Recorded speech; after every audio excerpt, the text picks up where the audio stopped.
Friends, welcome to my channel.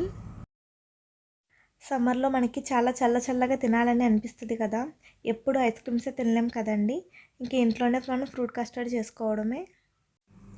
ఈ fruits అన్నీ చాలా సింపుల్గా టేస్టీగా ఇంట్లోనే చేసుకోవచ్చు.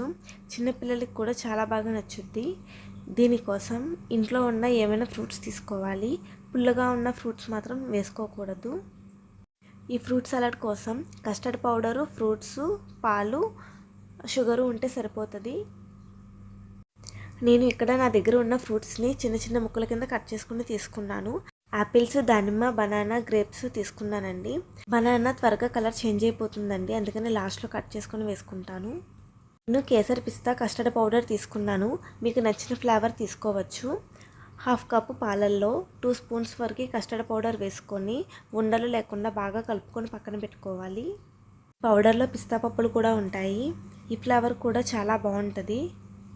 వెనీలా ఫ్లేవర్ అయితే కొంచెం మనకి ఎల్లో కలర్లో బాగా కనిపిస్తుంది. ఇదైతే చాలా లైట్ కలర్లోనే ఉంటుంది. అడుగు మందంగా ఉన్న బౌల్ కానీ ప్యాన్ కానీ తీసుకొని అందులో నేను 1.5 గ్లాస్ పాలను వేసుకుంటున్నాను. అయినా తీసుకోవచ్చండి. ఆవు పాలు, గేదె పాలు అలా ఏముండదు. ప్యాకెట్ పాలతో కూడా చేసుకోవచ్చు చాలా ఈజీగా. ఈ పాలను లో ఫ్లేమ్ మీద నొరకొచ్చేంత వరకు మరిగించుకోవాలి. 5 నుంచి 6 పొంగులు వచ్చేంత వరకు మరిగించుకుంటే సరిపోతుంది. సైడ్స్ మీగడ ఫామ్ అవ్వకుండా ఇలా కలుపుకుంటూ మరిగించుకోవాలి. చూడండి, పాలు ఇలా మరిగాక మనం పక్కన పెట్టుకున్నాం కదా కస్టర్డ్ పౌడర్ కలుపుకున్న పాలని, అవి కొంచెంగా వేసుకొని ఉండలు లేకుండా కలుపుకోవాలి. ఒకేసారి వేయకూడదు. లో ఫ్లేమ్లో పెట్టుకొని కలుపుకుంటూ ఉండాలి. ఈ కస్టర్డ్ పౌడర్ అంతా బాగా కలిసాక ఇందులో మీకు టేస్ట్కి సరిపడా షుగర్ని యాడ్ చేయాలి. నేనైతే 1/2 కప్ వరకు షుగర్ని యాడ్ చేశాను. వీడియోలో మిస్ అయ్యింది షుగర్ని యాడ్ చేయడం. ఈ పాలు దగ్గర పడేంత వరకు కంటిన్యూస్గా కలుపుకుంటూనే ఉండాలి అండి, లేదంటే ఉండలు కట్టేస్తుంది.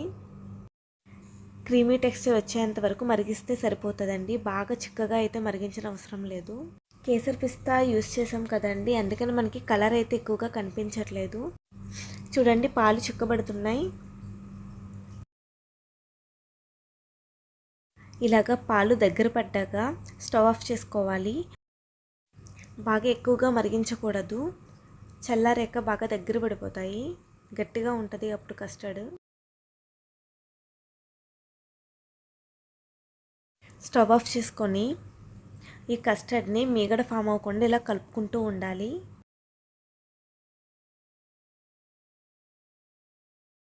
కలుపుకుంటూ ఉంటే త్వరగా రూమ్ టెంపరేచర్లోకి వస్తుంది.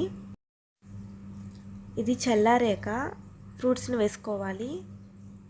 ఇలా కలుపుకొని దీన్ని పక్కన పెట్టుకోవాలి. ఇప్పుడు బౌల్లోకి కట్ చేసి పెట్టుకున్న ఫ్రూట్స్ అన్నీ కూడా యాడ్ చేసుకోవాలి. బనానా కూడా కట్ చేసి పెట్టుకొని తీసుకున్నాను.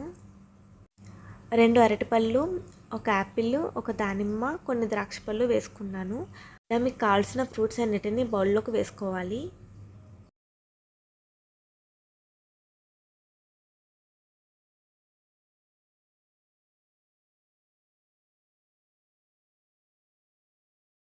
ఫ్రూట్స్ అన్నీ వేసుకున్నాక మనం చల్లారి పెట్టుకున్న కస్టర్డ్ని వేసుకోవాలి.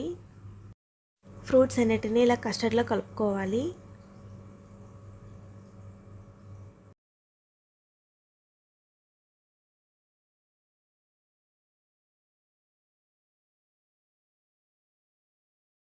ఇప్పుడు కొంచెం జీడిపప్పుని కట్ చేసుకొని వేసుకోవాలి.